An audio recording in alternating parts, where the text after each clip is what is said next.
উচ্ছে বা করলা একবার এইভাবে বানিয়ে দেখুন, খেতে কিন্তু খুবই ভালো লাগবে আর একটুও তেতো লাগবে না। গরম গরম ভাতের সঙ্গে এই করলা রেসিপিটা কিন্তু খেতে খুবই ভালো লাগবে। চলুন তাহলে এই সহজ রেসিপিটা শুরু করা যাক। তার আগে আমার চ্যানেলটা সাবস্ক্রাইব করার অনুরোধ রইল। এখানে আমি নিয়ে নিয়েছি দুটো আলু। আলুগুলোকে আমি লম্বা লম্বা করে কেটে নিয়েছি আর নিয়েছি 100 গ্রামের মতো উচ্ছে বা করলা।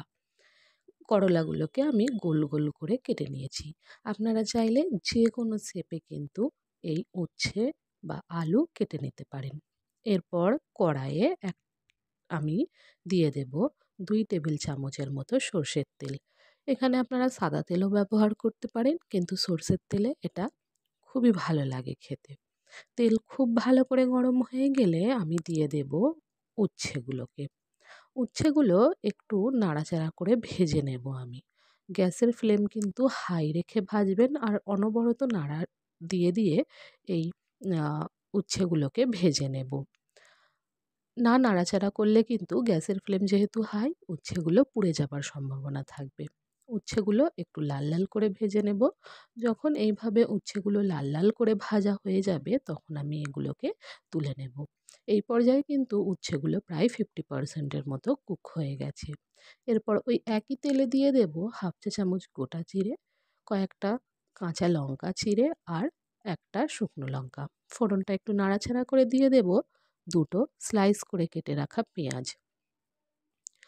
পেঁয়াজটাকে আমি খুব বেশি ব্রাউন করে ভাজবো না, পেঁয়াজ একটু সফট হয়ে যায় সেই পর্যন্ত আমি ভেজে নেব। পেঁয়াজটা দেখুন ঠিক এইরকম একটু সফট হয়ে যাবে, তখন এর মধ্যে দিয়ে দেব হাফ চা চামচ আদা রসুন বাটা। আদা রসুন বাটাটাও পেঁয়াজের সঙ্গে একটু ভেজে নেব। পেঁয়াজ একটু কাঁচা কাঁচা থাকলে কিন্তু এই রেসিপিটা খেতে ভালো লাগবে, আর পেঁয়াজের একটু বেশি পরিমাণে দিলে কিন্তু পেঁয়াজের যে একটা মিষ্টি ভাব থাকে তার জন্য কিন্তু এটা তেতোটা কম লাগবে। ভাজা ভাজা হয়ে গেলে আমি এখানে কেটে রাখা আলুগুলো দিয়েও খুব ভালো করে গ্যাসের ফ্লেম মিডিয়াম রেখে 2-3 মিনিট আলুটাকে একটু নাড়াচাড়া করে ভেজে নেব। আলু যখন ভালো করে ভাজা হয়ে যাবে এর মধ্যে দিয়ে দেব স্বাদ অনুযায়ী লবণ, হলুদ গুঁড়ো, জিরের গুঁড়ো, ধনের গুঁড়ো আমি হাফ চা চামচ করে দিয়ে দিলাম। আর যেহেতু এখানে আমি কাঁচা লঙ্কা শুকনো লঙ্কা দুটোই ব্যবহার করেছি, এখানে সামান্য পরিমাণে কাশ্মীরি লাল লঙ্কার গুঁড়ো দিলাম। এটা অপশনাল, দিতেও পারেন, দিলে কালারটা একটু সুন্দর হবে।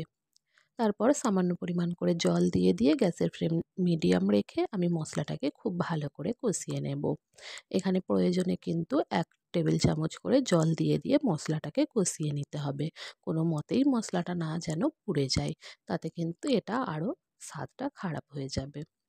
মশলা খুব ভালো করে কষিয়ে নিয়ে এখানে আমি সামান্য একটু জল দিয়ে দিলাম, ওই হাফ কাপের মতো, দিয়ে ঢাকা দিয়ে গ্যাসের ফ্লেম লো রেখে রেখে দেব 4-5 মিনিট। 4-5 মিনিটের মধ্যেই কিন্তু আলুটা এখানে 60-70% এর মতো সিদ্ধ হয়ে যাবে। দেখুন এখনও কিন্তু আলু একটু সিদ্ধ হতে বাকি আছে, প্রায় অনেকটাই সিদ্ধ হয়ে এসেছে। ঠিক এই পর্যায়ে আমি ওপর থেকে দিয়ে দেব ভেজে রাখা করলাগুলো। করলা দিয়ে একটু জাস্ট হালকা হাতে নাড়াচাড়া করে মিশিয়ে নেব। করলা কিন্তু খুব ভালো করে কষিয়ে নেব না। এভাবে একটু মিশিয়ে নেওয়ার পর আমি এর মধ্যে দিয়ে দেব জল। এখানে আমি হাফ কাপের একটু বেশি জল ব্যবহার করলাম। আপনারা যেমন অনুযায়ী আপনাদের আলু করলা সিদ্ধ হতে টাইম লাগবে ঠিক সেই অনুযায়ী জল দেবেন। এখানে আমি হাফ কাপের একটু বেশি জল দিয়ে দিলাম।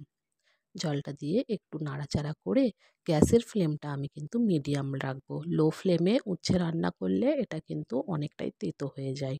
মিডিয়াম ফ্লেমে রেখে ঢাকা দিয়ে এটাকে আমি 4 থেকে 5 মিনিট বা যতক্ষণ না আলু করলা সিদ্ধ হয়ে যাচ্ছে ততক্ষণ রান্না করে নেব।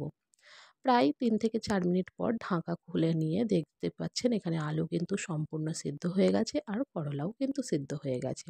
ওপর থেকে দিয়ে দেব সামান্য পরিমাণে গরম মশলা গুঁড়ো, দিয়ে একবার নাড়াচাড়া করে দিলেই কিন্তু আমাদের করলা আলুর চচ্চড়ি বা ঝাল রেডি হয়ে যাবে।